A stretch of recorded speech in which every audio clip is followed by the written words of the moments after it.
আসসালামু আলাইকুম। আমি মোহাম্মদ মোস্তফা কামাল আপনাদেরকে জানাচ্ছি designyourproject.blogpost.com এর পক্ষ থেকে শুভেচ্ছা।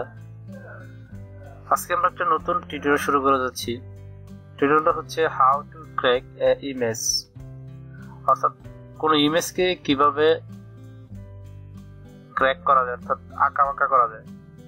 যে আপনি যে আমার ইমেজটা দেখতেছেন স্ক্রিনশটের উপরে, এটা হচ্ছে একটা ক্র্যাক ইমেজ। আমি এখানে একটা মাটির ফাটা অংশ এই ইমেজের ভিতরে বসিয়ে দিয়েছি।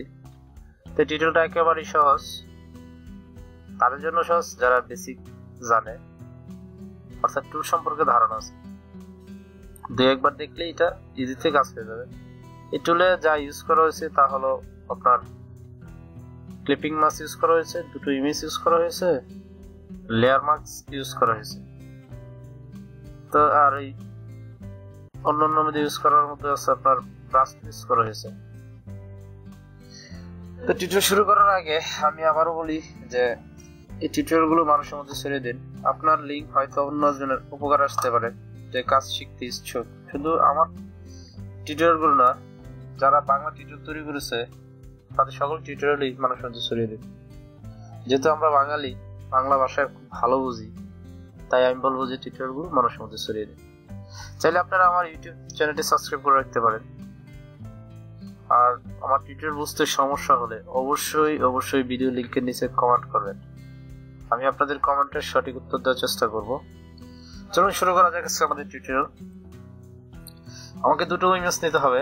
আমি ফাইলে গেলাম, ফাইল থেকে ওপেন। এখান থেকে আমি এই ইমেজটাকে অথবা এই ইমেজটাকে সিলেক্ট করলাম।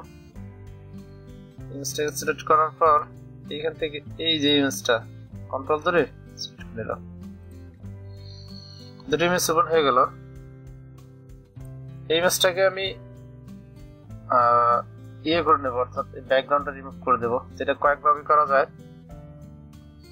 আজকে এটাকে করব ব্যাকগ্রাউন্ড ইরেজার টুলের সাহায্যে। অবশ্যই দিকে এটা সাদা আছে, দেখি হয় কিনা। পুরো সাদাটা চলে গেছে, অর্থাৎ শুধু ইয়েটা রয়ে গেছে। কারণ আগে বলা হয়েছে যে ব্যাকগ্রাউন্ড ইরেজার টুল কি কাজ করে, এটা পুরো ব্যাকগ্রাউন্ডটা কি মানে একটা কালার ধরে ডিলিট করে দেবে। এখন অবশ্য ব্যাকগ্রাউন্ড সিলেক্ট থাকা অবস্থায় সবই ঠিক আছে। তো এইখান থেকে না করে আমি এটা তো যেহেতু হচ্ছে না, আমি এটা দিয়ে করবো, অর্থাৎ ব্রাশ কুইক সিলেকশন টুলের সাহায্যে। এই টিউটোরিয়াল অলরেডি দিয়ে দেওয়া হয়েছে, আর দেখে নেবেন।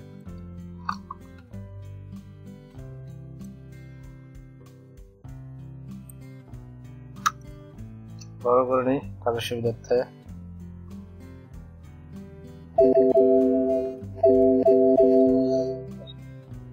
কিবোর্ড থেকে টির সাথে যে দুটো ব্র্যাকেট আছে, একটা ব্র্যাকেট দিয়ে কুইক সিলেকশন টুল বাড়ে এবং অন্য ব্র্যাকেট দিয়ে কুইক সিলেকশন টুল কমে।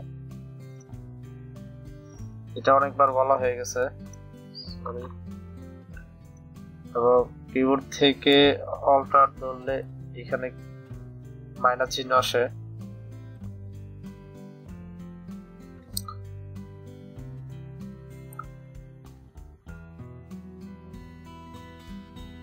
যেহেতু ব্যাকগ্রাউন্ড কালার আর এই কালার প্রায় সেম। হ্যাঁ, তো এটাকে আমি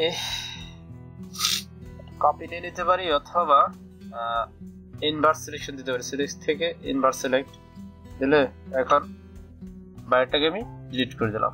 কিবোর্ড থেকে কন্ট্রোল ডি, সরি শুধু ডি চাপলেই হবে, ডিলিট চাপলেই হবে। ঠিক আছে, আমি সিলেকশন করলাম। এখন আমি ইমেজে যাব, অর্থাৎ এই ইমেজটাতে যাব।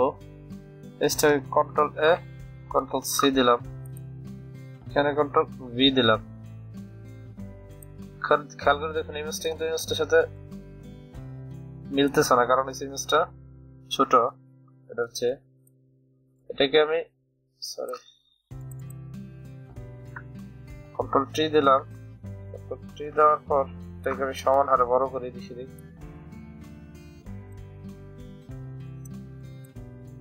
ইমেজের কিছুটা রেজোলিউশনের ক্ষতি হয়েছে, অর্থাৎ খুব ভালো হয় না, তাই এটাকে আমি কনভার্ট স্মার্ট অবজেক্ট করে নেব, কাজ করতে সুবিধা হবে। অর্থাৎ ইমেজটা যত বড় ছোট করেন না কেন কোনো সমস্যা হবে না।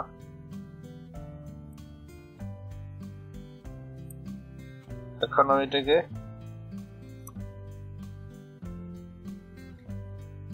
সুন্দর করে বসিয়ে দিলাম।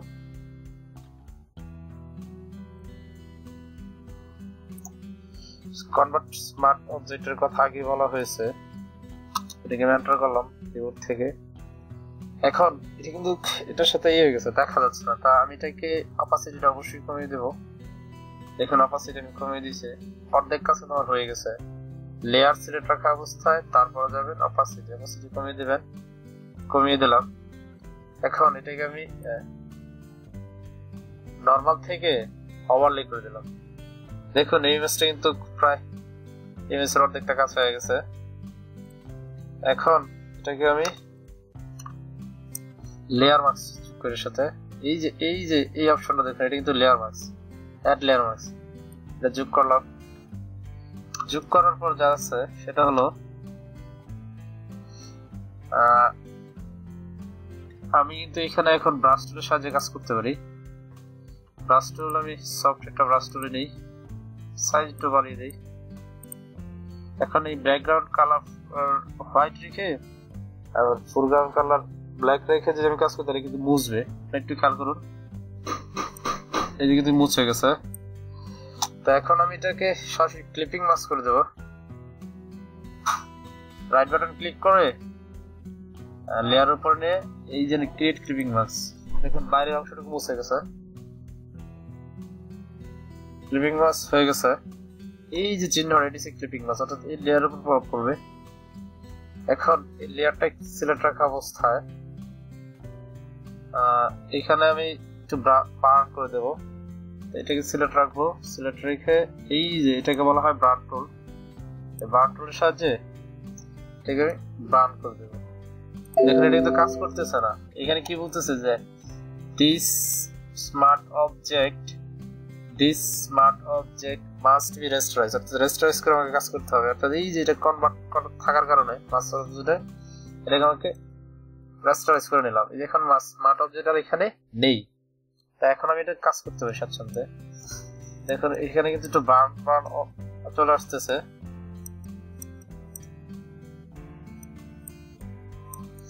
তো বললাম যে টিউটোরিয়ালটা একেবারে ইজি, তাদের জন্য ইজি যারা এই টুল সম্পর্কে জানে, একবার দেখলে তারা পেরে যাবে।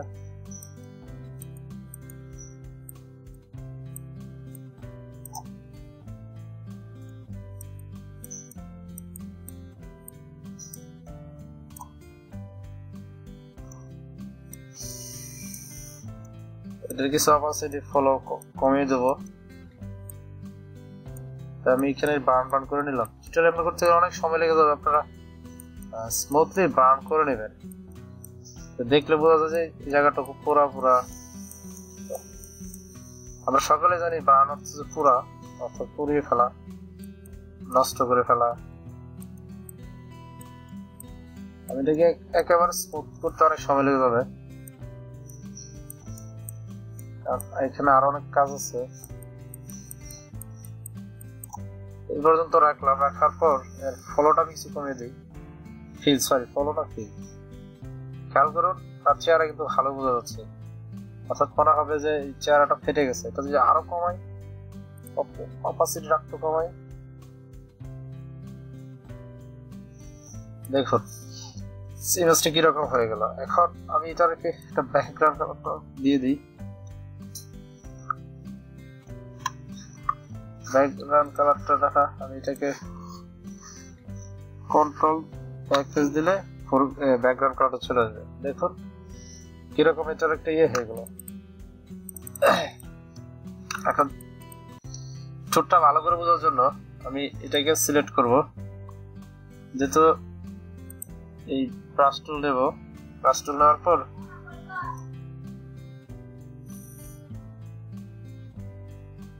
তা আবারও বলি, এটা কিন্তু এটা যখন কিছু মুছবেন ক্লিপিং মাস্ক লেয়ার মাস্ক থেকে, তখন কিন্তু আপনাকে ফোরগ্রাউন্ড কালার ব্ল্যাক থাকতে হবে এবং ব্যাকগ্রাউন্ড কালার হোয়াইট থাকতে হবে।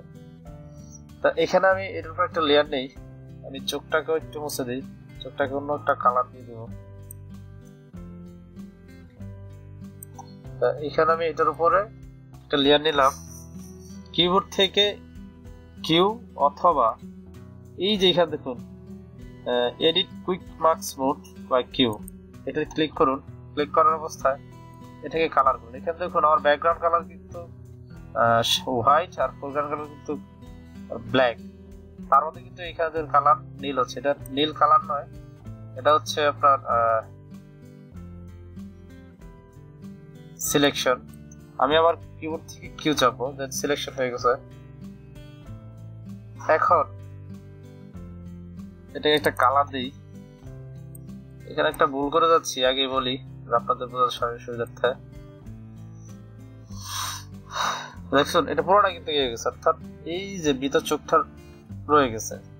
তাই এই কারণে আমি ভুলটা করলাম, কারণ এই সিলেকশনটাকে আমাকে ইনভার্স সিলেকশন করতে হবে, অর্থাৎ সিলেক্টে যাবো, সিলেক্ট থেকে ইনভার্স সিলেক্ট অথবা কিবোর্ড থেকে শিফট কন্ট্রোল আই দিলেই হবে। এখন এটাকে আমি কিবোর্ড থেকে অল্টার ব্যাকস্পেস চাপলেই এই কালারটা হবে। এটাকে আমি ডিসিলেক্ট করলাম, ডিসিলেক্ট করার পর এটা লেয়ার মোডটাকে আমি পরিবর্তন করে দিই।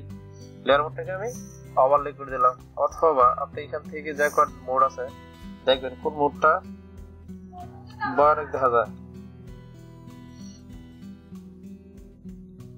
তো আমি এটাকে অবস্থা রেখে সাবস্ট্রাক্ট করে দিলাম। তারপর এটা অপাসিটি কিছু কমিয়ে দেই, দেখি কিরকম দেখা যায়। হ্যাঁ, অপাসিটি কিছু কমিয়ে দিলাম। দেখুন আমার তৈরি হয়ে গেল, ব্যাক ইমেজ তৈরি হয়ে গেল। তাই একেবারে ইজি, যেটা তৈরি করতে বেশি লাগবে না, তবে একটু মনোসংযোগ দিলেই হবে। তো আমি টিউটোরিয়াল শেষ করার আগে আবার বলতেছি, আমার টিউটোরিয়াল বুঝতে কোনো সমস্যা হলে অবশ্যই ভিডিও লিংকে নিচে কমেন্ট করবেন, আমি আপনাদের কমেন্টের সঠিক উত্তর দেওয়ার চেষ্টা করব। তবে আজ এই পর্যন্তই, আগামী কোনো টিউটোরিয়াল দেখা হবে। খোদা হাফেজ।